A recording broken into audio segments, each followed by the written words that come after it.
అందరికీ నమస్తే, welcome to my channel. నేను మీ సరిత. నేను ఈరోజు కాకరకాయ ఫ్రై చేయబోతున్నాను. మీ అందరితో షేర్ చేసుకోవాలనుకుంటున్నాను. నా రెసిపీ, స్పెషల్ రెసిపీ. ఇది మా అత్తయ్య నుంచి నేర్చుకున్న రెసిపీ. మీకు చూపిస్తాను చూడండి.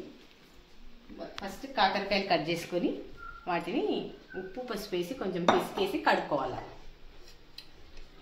ఫస్ట్ కొంచెం ఉప్పు,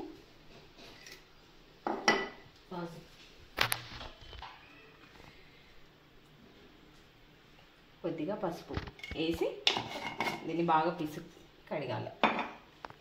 కొంచెం చేతి తగ్గడం కోసం. ఈ కాకరకాయలను కట్ చేసుకునేటప్పుడు దీనికి పైన తొక్క కానీ లోపల సీడ్స్ కానీ ఏవి తీయద్దు. అవి యాజ్ ఇట్ ఈజ్ అట్లే కట్ చేసేయాలి. చేదు దాంతోపాటు తీసుకుంటేనే కాకరకాయ ఫ్రైని ప్రాపర్గా తిన్నట్టు. ఇట్లా తగిలితే కొంచెం కొంచెం చేదు తగ్గుతుంది. పిల్లలైనా కూడా ఇష్టంగా తినొచ్చు అనమాట. అందు గురించి కొంచెం ఇలా కడగాలి. కొంచెం వాటర్ వేసి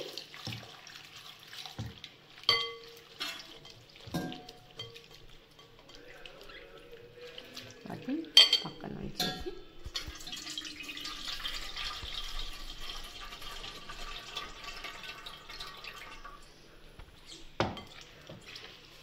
ఇంకొకసారి కడిగేసి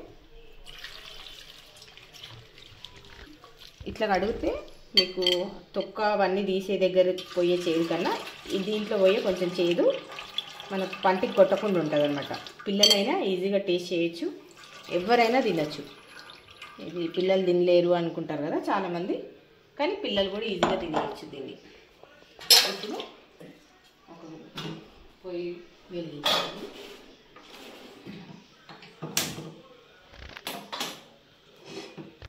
ముందుగా బాండీ పెట్టుకొని, ఈ కూరకి కొంచెం ఫ్రై కాబట్టి కొంచెం ఆయిల్ పడుతుంది. కొద్దిగా జీలకర్ర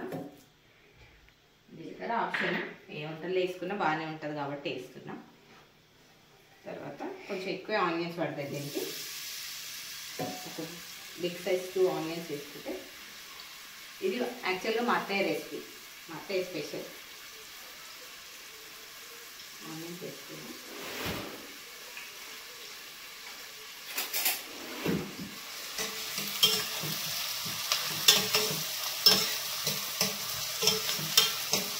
కొద్దిగా ఆనియన్ మగ్గాలి. ఆనియన్స్ ఇట్లా కొద్దిగా మగ్గిన తర్వాత కొద్దిగా సాల్ట్ వేసుకున్నాం. సరిపడా సాల్ట్.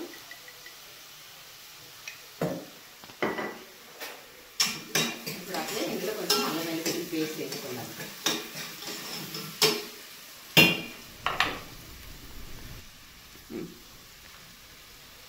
ఇంట్లో కొంచెం అల్లం వెల్లుల్లి పేస్ట్,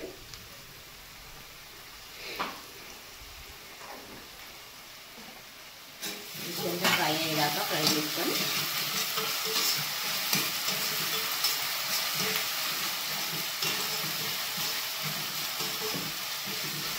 అల్లిపాయ పేస్ట్ ఫ్రై అయ్యేదాకా ఆగి ఇప్పుడు కాకరకాయలు వేసుకున్నాం. కాకరకాయని ఫస్ట్ కొంచెం ఈ వాటర్ అంతా స్క్వీజ్ చేసుకుంటూ వేద్దాం. ఎందుకంటే వాటర్ అయితే కొంచెం తొందరగా ఫ్రై కాదు కాబట్టి స్క్వీజ్ చేసుకోవాలి. ఇట్లా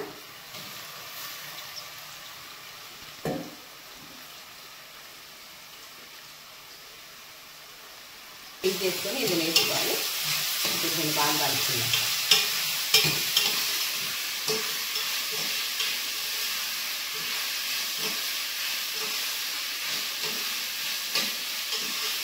హెల్దీ రెసిపీ, టేస్టీ రెసిపీ, ఎవరైనా తినేయచ్చు.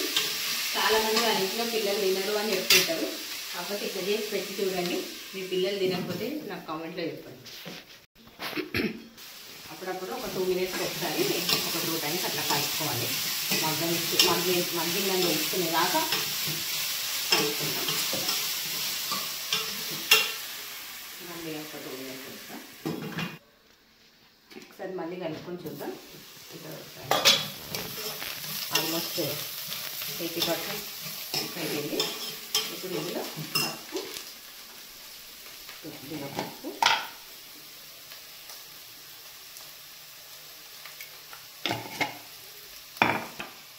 కొద్దిగా కారం,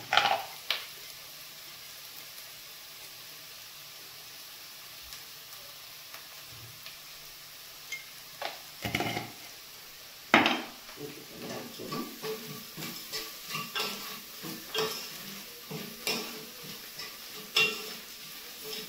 ఈ పసుపు కారం కొంచెం కలుపుకున్న తర్వాత ఒక 2-3 మినిట్స్ దీన్ని మగ్గనిద్దాం.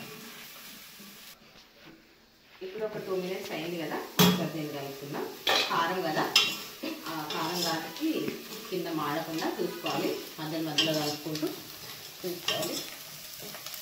ఈ స్టేజ్లో కొంచెం చక్కెర వేసుకుందాం. బెల్లం ఇష్టపడేవాళ్ళు బెల్లం వేసుకోవచ్చు, చక్కెర ఇష్టపడేవాళ్ళు చక్కెర వేస్తే ఏంటంటే పిల్లలు కూడా తినాలి అనుకుంటేనే చక్కెర వేయండి. ఓన్లీ పెద్దవాళ్ళే అనుకుంటే మాత్రం స్కిప్ చేసుకోండి. ఈ స్టేజ్లోనే కొంచెం ధనియా పౌడర్ కూడా వేసుకోండి. మీ ఇష్టం, మీకు ఎంత నచ్చితే అంత వేసుకోండి. ఇప్పుడు మూత పెట్టుకోవాల్సిన అవసరం లేకుండా కొంచెం పొయ్యి చిన్నగా చేసుకొని ఈ స్టేజ్లో వచ్చినప్పుడు దీన్ని ఆఫ్ చేసుకోవాలి. కాకరకాయ ఫ్రై రెడీ. ఇప్పుడు టేస్ట్ ఎట్లుందో చూద్దాం. ఇది వైట్ రైస్లోకి, చపాతీలోకి, దేంట్లోకైనా బాగుంటుంది. దీని టేస్ట్ ఎట్లుందో చూద్దాం. ఇది టేస్ట్ చేద్దాం. యాక్చువల్గా ఇది చిన్నపిల్లలైనా తినొచ్చు అన్న కదా, మా ఫ్రెండ్ వాళ్ళ పాప ఇక్కడే ఉంది. టేస్ట్ ఎట్లుందో తనని అడిగే తెలుసుకుందాం.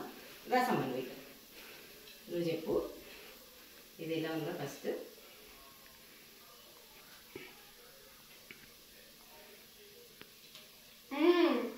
చూసారా ఎంత బాగుందో, పిల్లలు కూడా నచ్చుతుంది. ఇప్పుడు నేను టేస్ట్ చేసి చెప్తాను ఎట్లుంది అనేది.